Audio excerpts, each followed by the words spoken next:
puso ng baboy, lapay at baga. Ngayon kung kayo po ang linisan nyo po maigi, tanggalin nyo po yung mga dugo-dugo. Yan. Then hugasan nyo po maigi. Then pakukuluan ko po to sa lemongrass, ground black pepper po at saka konting asin po. Yan. Palalambutin po natin, then saka natin siya hihiwain ng maliliit ho.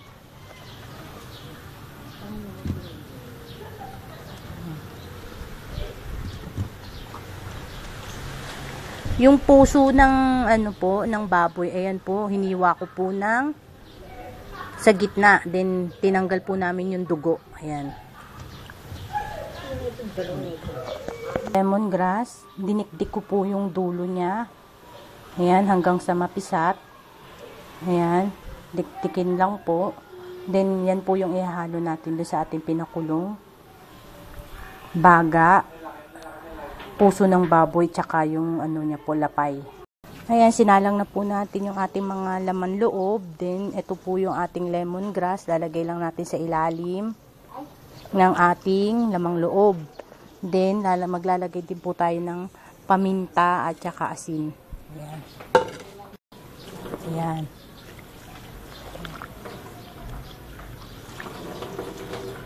Ayan, pakukuluin po natin yan hanggang lumambot po yung ating mga laman loob. Hello po, it's me again, Lauren, Lil Kusina. Magluluto po ako ngayon ng bopis.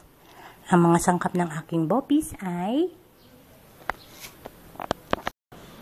yung bawang natin, 2 ulo ng bawang, hiniwa po ng maliliit. Then yung sibuyas po, 3 piraso, hiniwa rin po ng maliliit. Gamit din po tayo ng brown sugar. White sugar or brown sugar, pwede nyo pong gamitin. 2 tablespoon po. Tapos yung ating laurel leaves. Ayan po. 3 o 4 na pirasong laurel leaves. Annatto powder. Pwede nyo pong gamitin atsuete. Pero ako gagamitin ko po is annatto powder. Pero yung atsuete po, pwede nyo rin pong gamitin yun. Then, 1/2 cup na vinegar. Gagamit din po tayo ng red bell pepper. Tapos yung finger chili or yung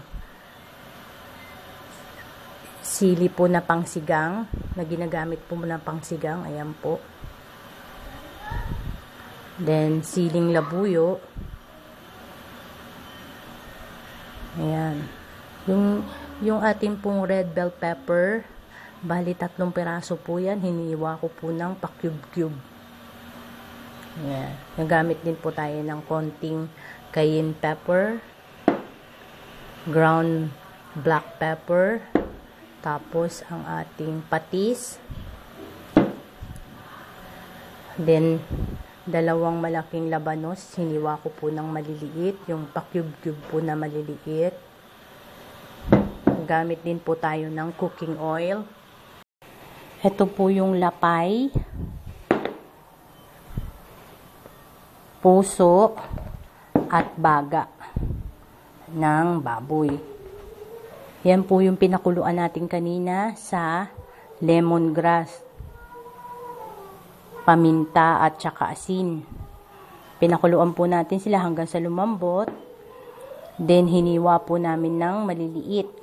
So kayo na lang po ang bahala kung anong size po, na gaano po kalaking size po yung gusto nyong laki ng hiwa po kung gagawa po kayo ng bopis. Ayan po. Then, kompleto na po yung sangkap natin. Magsisimula na po tayong magluto. Pinaiinit na po natin ang ating pan or ang ating kawali. Then, maglalagay tayo ng oil or cooking oil.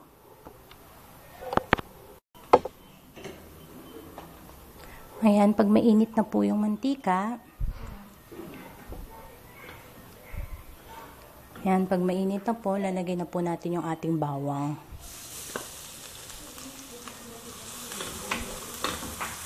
Hintayin natin maluto yung bawang, then lagay natin yung ating sibuyas.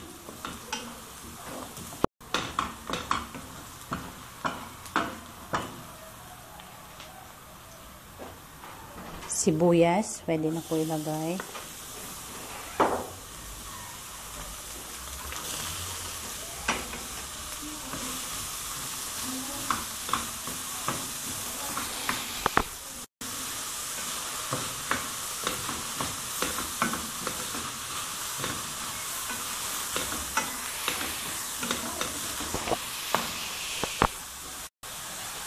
Laurel,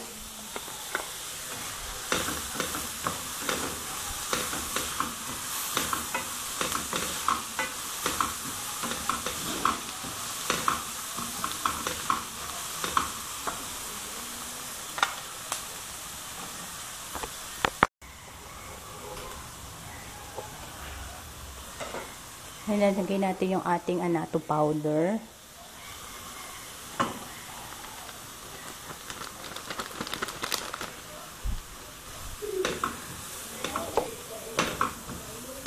Bali, 10 grams po yung annatto powder na nilagay natin.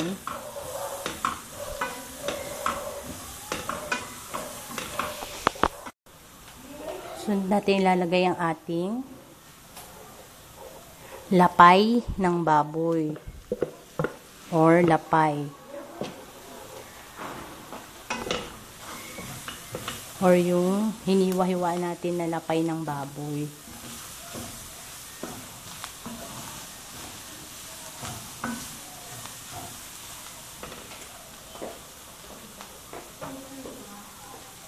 Sunod natin yung puso ng baboy.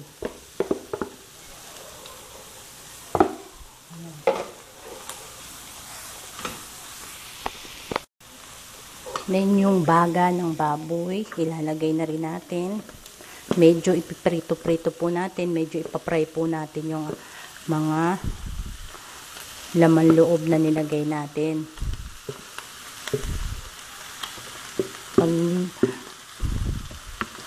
Kapag po na medyo naprito yan, medyo liliit po yan. Liliit pa po ang size ng ating mga lamang loob na nilagay natin. Kaya kailangan po haluin po nyo sa kawali.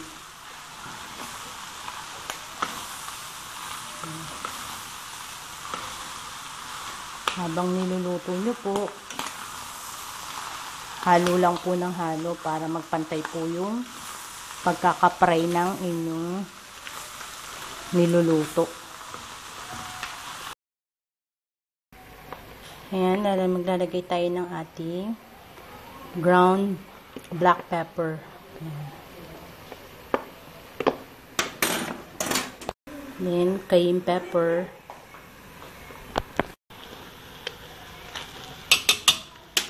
Ayan, haluin nyo po. Ayan, maglalagay tayo ng patis. 1/4 cup na patis. Ayan, haluin nyo po. Ayan, nilipat ko po siya sa mas malaking lalagyan dahil hindi po siya kasya dun sa ating kawali or fan. Then, lalagay na rin po natin ang ating labanos.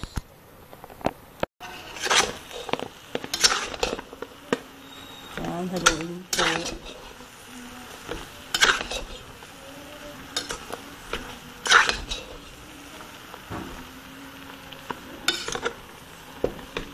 Medyo pinrito-prito ko po yung ating mga laman loob na nilagay.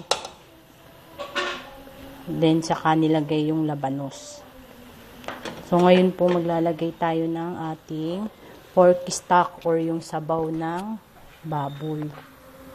Bali, 2 cups na ano po to? Sabaw ng baboy or pork stock.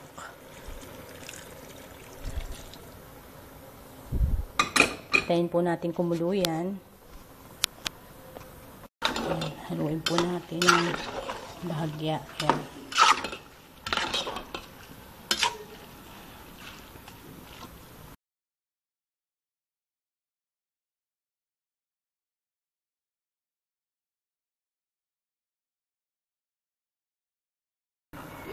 Yan, lalagay na natin yung ating red bell pepper.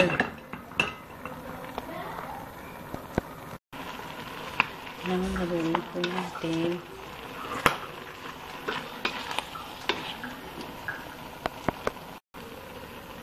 Then mag-a-add pa po tayo ng 1/4 cup na patis.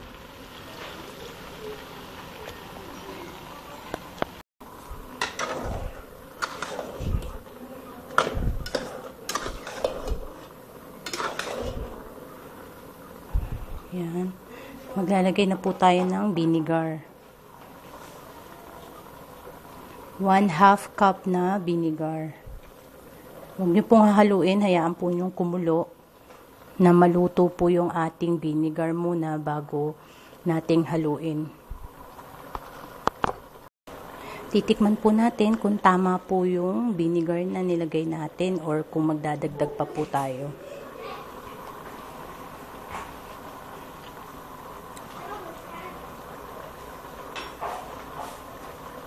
Kulang po yung vinegar na nilagay natin, then mag-a-add pa po tayo ng vinegar, another 1/2 cup.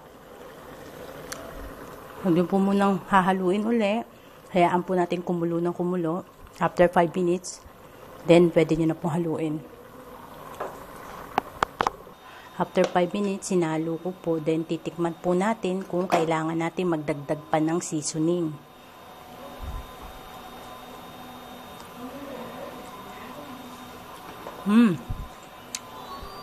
Tamang-tama lang po yung lasa ng bopis natin. Hindi po siya malansa, hindi rin po siya amoy malansa dahil yung mga laman loob po, pinakuluan natin sa lemongrass. Then medyo pinrito ko po siya ng konti. Kaya po wala po kayong malalasahan na malansa sa lamang loob. So, okay naman po yung lasa ng ating bopis, hindi na po tayo magdadagdag ng seasoning. Ito po yung last na ilalagay natin, yung finger chili. Then, maglalagay din po ako ng 3 pirasong siling labuyo. Ito po, nasa sa inyo po kung gusto nyo po siyang hiwain po, mas lalong maanghang po yun. Ito pong ilalagay ko lang po yung siling labuyo. Then, mix ko lang po ng konti para magkaroon po ng anghang. Para hindi naman po masyado maanghang, hindi ko po dinurog. Ngayon, nasa sa inyo po kung gusto nyo pong durugin siya or hiwa-hiwain po ng maliliit yung siling labuyo nyo. Then, ayan na po, after mga 5 minutes po ng pagkakulo niya, done na po yan, ililipat na po natin siya sa lalagyan or sa ating bowl or sa ating plate.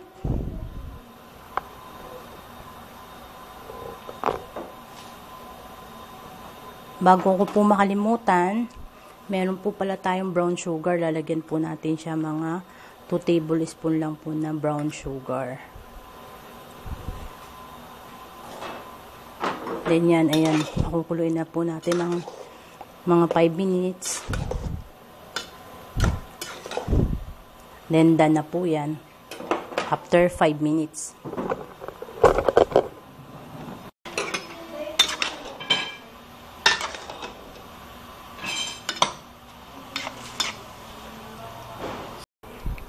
Ayan, luto na po ang ating bopis. Ready na po. Luto na po ang ating bopis. Ang bango. Kanin na lang po ang kulang. Kain na po tayo.